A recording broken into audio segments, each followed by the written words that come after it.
superbe, sublime, merveilleuse. Sauf que ce gars-là est quand même rationnel et pragmatique. Mais ça pose un très grave problème. Je t'assure qu'il n'y a aucun politologue sérieux qui va te dire « Oh, j'ai le droit !» Un politologue, pas comme les autres. Loïc Tassi. C'est pas le temps de faire ça. Loïc, bonjour. Bonjour Benoît, je t'entendais discuter avec Alexandre, puis on en a souvent discuté parce que des tueries aux États-Unis, il y en a plus de 600 par année. Hein. Alors cette année, c'est une bonne année, c'est dans la moyenne, c'est pas au-dessus, tu vois. On est rendu à si 565 exactement fusillades de Oui, masse. c'est ça. Puis si on suit la tendance, on va arriver à 621, quelque chose comme ça. Aie confiance, mais Loïc. bon. On est juste au mois d'octobre, aie confiance. Ça peut augmenter. Ça peut être une excellente année en termes de tuerie. Ah oui, encore des tueries. C'est terrible. Mais ce que je voulais dire, c'est que dans ce cas-ci, c'est pas sûr que la loi contre les armes à feu ait fait quelque chose parce que le bonhomme, il travaillait pour l'armée, il était instructeur, il avait facilement accès à des armes. En revanche, le problème, c'est celui de la santé. Parce qu'aux États-Unis, pour voir un médecin, c'est très difficile. Et même si le type était dans l'armée et qu'il y avait donc des assurances de l'armée, je me demande combien il y avait de psychiatres disponibles au Maine pour le voir. Combien de fois il y en a vu? Tu sais, il a probablement été voir le psychiatre cet été qui lui a dit « OK, on vous garde pendant 2 semaines, mais ensuite, revenez nous voir dans 6 mois. » Pas de suivi, rien. Et ça, c'est tout le problème du système de santé américain, qui a des super hôpitaux, les meilleurs au monde, mais qui, pour le reste, est en bas de la moyenne dans tous les autres hôpitaux. Et ça, les gens le voient pas ici, le comprennent pas souvent ici. C'est dur de voir un médecin aux États-Unis. Puis quand tu vois un médecin, ça coûte la peau des fesses. Puis attention, tes assurances te disent « Ah non, monsieur, avant de voir un médecin, vous allez voir une infirmière. Puis tiens, vous avez tel médicament. Ah mais non, on va le changer pour un autre médicament parce que nous, la compagnie d'assurance, on estime que c'est trop cher. Puis il faudrait que vous passiez par d'autres étapes. » Ben c'est ça que ça donne à la fin. Cette tuerie, c'est une tuerie qui vient du système de santé. Est-ce que je me trompe pas, Loïc, t'as habité au Vermont, toi? Oui, j'ai habité au Vermont. Puis je peux te dire que c'est comme ça. Ah oui, je sais que le système d'assurance, je te dis ça parce que j'ai vu des gens qui l'ont vécu, qui te disent, le médecin vous a prescrit ça? Ah, mais nous, on vous l'assure pas. On vous donne un autre médicament ou on voudrait que vous essayiez un autre traitement. Ça enrage les médecins, évidemment. Mais j'ai vécu ça. Puis je peux te dire que pour connaître des gens aussi qui étaient dans cette situation-là, des amis, etc., voir un psychiatre, là, aux États-Unis, c'est très dur. C'est la croix et la bannière. Et ça mène à des situations tragiques. C'est bon, il y a un grave problème de santé aux États-Unis. Absolument. Ouais. Le problème d'armes à feu, on le connaît, mais celui-là, je pense que les autres ont besoin de se faire un examen de conscience aussi là-dessus. Totalement. Tu veux revenir sur Gaza, évidemment? Ben oui, il y a une incursion aujourd'hui qui a eu lieu. Enfin, il y a eu des incursions de tanks qui sont rentrés et on commence à savoir pourquoi. Tu sais, je t'avais dit, j'ai l'impression que les États-Unis essayent de faire attention. Ils essaient de faire en sorte qu'il n'y ait pas d'effet domino, puis ils veulent garder la région le plus stable possible. Alors oui, mais le chat est sorti du sac aussi. C'est parce qu'il y a des bases militaires dans la région et les États-Unis veulent maximiser la protection aérienne autour de leur base militaire avant qu'il y ait une attaque à Gaza, au cas où il y aurait des gens qui s'en prendraient aux bases militaires américaines. Alors, c'est pour ça que c'est retardé. C'est la raison fondamentale. L'autre que je t'ai dite, elle est sûrement vraie aussi. Il y a de ça. Mais la principale raison, ça semble être la protection des bases militaires américaines. C'est très cynique comme raison. Mais donc, il semble que l'incursion terrestre va avoir lieu très, très bientôt. Et pendant ce temps-là, évidemment, personne s'entend à l'ONU, au Conseil de sécurité.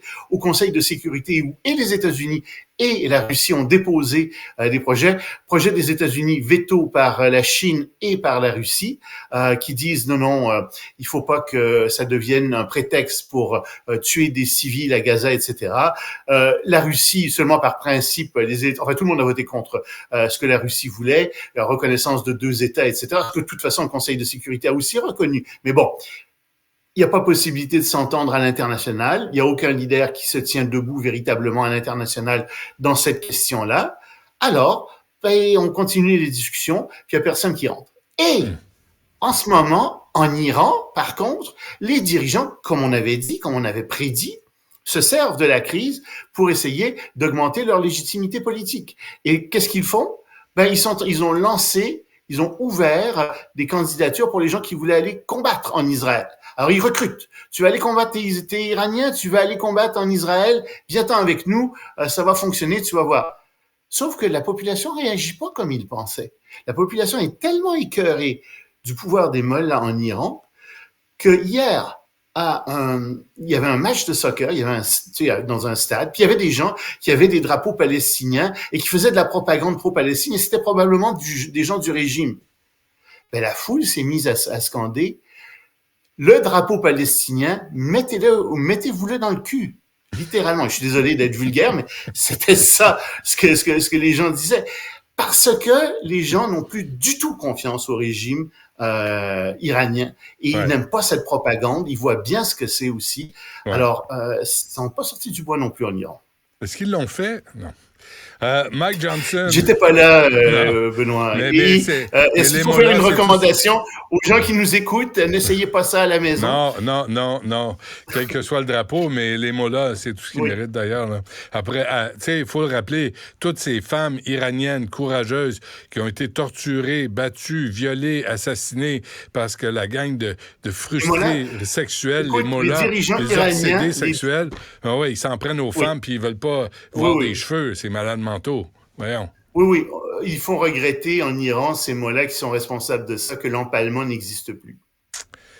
Mike Johnson, un chrétien évangélique, un crinqué, ça, un autre.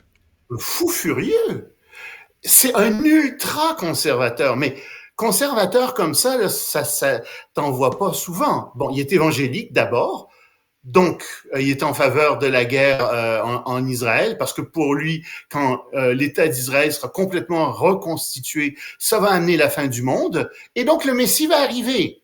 Donc, lui, il veut qu'on débloque les crédits pour Israël. Pas pour l'Ukraine, par exemple. Non, ça, l'Ukraine, ça n'a aucune importance, c'est de l'argent américain. Non, ça rentre pas dans sa folie furieuse évangélique, dans ses croyances évangéliques. Alors ça, il en veut pas. Il veut pas non plus, évidemment, il est anti-homosexuel au possible.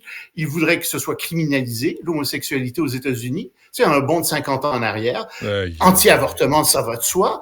Anti-immigration, principalement l'immigration musulmane. Il est contre les hausses les hausses de salaire minimum aux États-Unis. Je te dis, un conservateur, comme on n'en fait plus, là, t'as l'impression de reculer 50 ans dans le temps aux États-Unis. Et c'est lui qui est président de la Chambre des représentants.